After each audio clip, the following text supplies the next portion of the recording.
Brains. Sounds like a zombie movie, right? No, it's actually what's happening worldwide as nations compete for the smartest and most talented people. And we got a battle here happening in North America. Now, the Canadian government has a new plan to attract tech workers to Canada. Foreign nationals living in the U.S. with an H-1B skilled worker visa can now apply to work and live north of the border. 10,000 visas up for grabs. The goal is to fill our skilled labor shortage. Well, how is that effort going? Let's find out more. Nick Schiavo joins us, Director of Federal Affairs for the Council of Canadian Innovators. Nick, welcome to the program. Thanks so much for having me. So this program, correct me if I'm wrong here, it opened yesterday and we saw immediate response. Tell our listeners what happened here with the program. Absolutely. So you're absolutely right. There is a battle underway around the world for this high-tech talent, highly skilled individuals that we just don't have here in Canada. And so the government said, we have a pool of H-1B visa holders in the United States. These are folks with in-demand skill sets, who have been vetted both in terms of work experience and financials and security clearances, who are looking for work and opportunity. So they opened a portal for up to 10,000 applicants to apply to come here to Canada with their families. And in less than 48 hours, that portal and that quota already filled up, which I think speaks volumes about our country and the potential of our innovation economy. And I got to ask you this, Nick. It kind of seems like it's very cutthroat. I'm not used to Canada just saying, hey, United States, you don't want to use those brains or treat them fairly. Let's just go for the jugular and try and steal them. Is it a little bit more cutthroat than we're used to seeing from this country?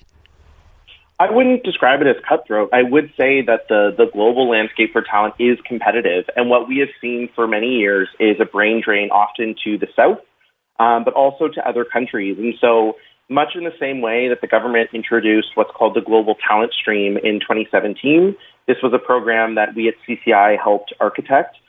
This is another novel approach, and it's much needed. We have tens of thousands of vacancies in the tech industry, and that is expected to grow to 250,000 unfilled jobs in the tech industry in Canada by 2025. So it's needed. I think it's smart, and it's a step in the right direction.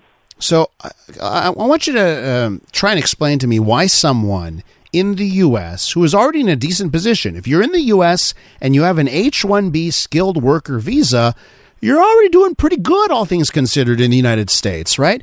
So why would someone with that H-1B visa say, you know what, forget about that, I want to go to Canada?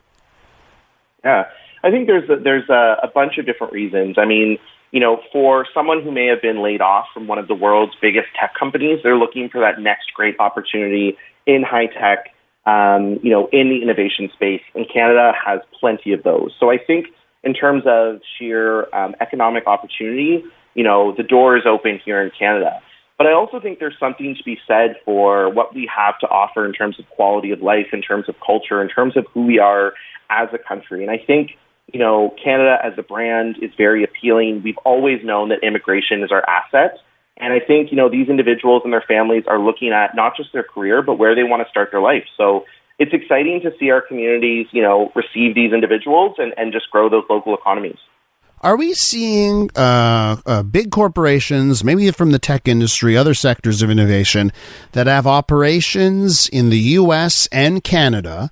Are we seeing decisions where they're deciding to expand north of the border instead of south of the border? And how much does that have to do with immigration policy? Yeah, sometimes. I mean, there's a lot of decisions that these major multinationals will take into consideration when they're looking at their offices here in Canada or in the United States. But one of the things that we're really focused on here at CCI is helping those Canadian domestic companies grow and scale up. It's not just about creating good jobs. It's also about creating the innovation, the intellectual property that ultimately creates that long-term economic prosperity. And so for us, being able to support those domestic companies here as opposed to those, big multinationals that we always hear about in the news, I think is really special. And it allows Canadians to be proud of these companies as they look to be more competitive globally. We're with Nick Schiavo, Director of Federal Affairs at the Council of Canadian Innovators. Nick, do we need to do more of this? It's 48 hours. You said they got the 10,000 applications. Should there be another round with another 10,000 H-1B visa holders from the U.S. allowed to apply? I think the short answer is yes. Of course, we want to see how the program rolls out.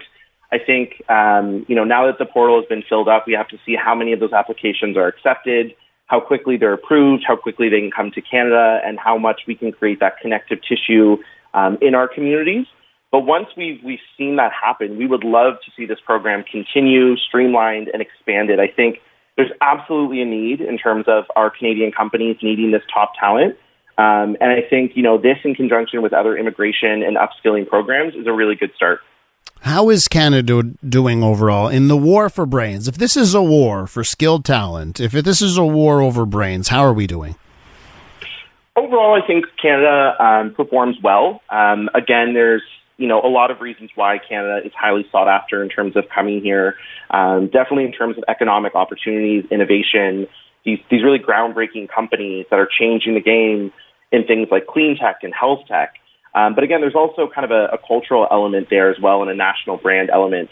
So we're very good, I think, at attracting that talent. It's how do we use that talent and create that kind of long-term economic growth that's rooted in these domestic companies who are creating the intellectual property that ultimately is going to see, this industry flourish. So we do a relatively good job of attracting. I think the retaining and the utilizing of that talent is equally as important. Okay, so I think you're really onto something there, because it's too often where I see a story from, a skilled talent that comes to Canada and they believe this is it. This will be their forever home.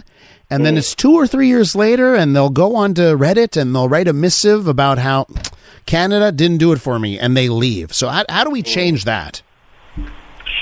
I think the reality is, there's certain, other issues that are ongoing in the Canadian economy that we do have to take into consideration and we do have to address. Things like cost of living, things like housing, I think are top of mind for many Canadians. And so, whether you've been living here your entire life or you're a newcomer, that's going to be top of mind for you. Where are you going to live and how are you going to afford that housing maybe? So I do think there's other elements of the economy and public policy that we need to tailor and tweak if we want to keep our doors open and make our country even stronger and bigger. And on that point here, on keeping talent here, you mentioned housing.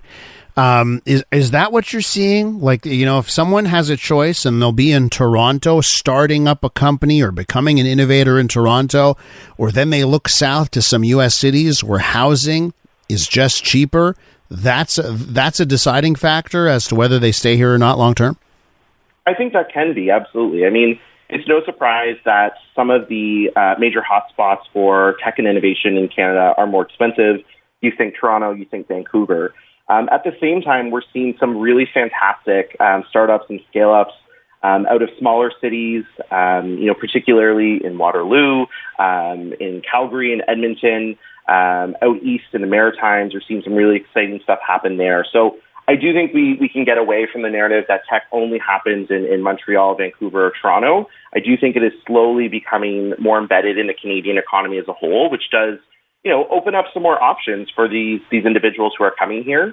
But just the same, I think we do have to get a handle on things like housing if we want to keep our immigration system strong. Nick, we're going to have to leave it there, but thanks so much for coming on. Interesting discussion. Thank you for having me. All right, that's Nick Schiavo, Director of Federal Affairs at the Council of Canadian Innovators.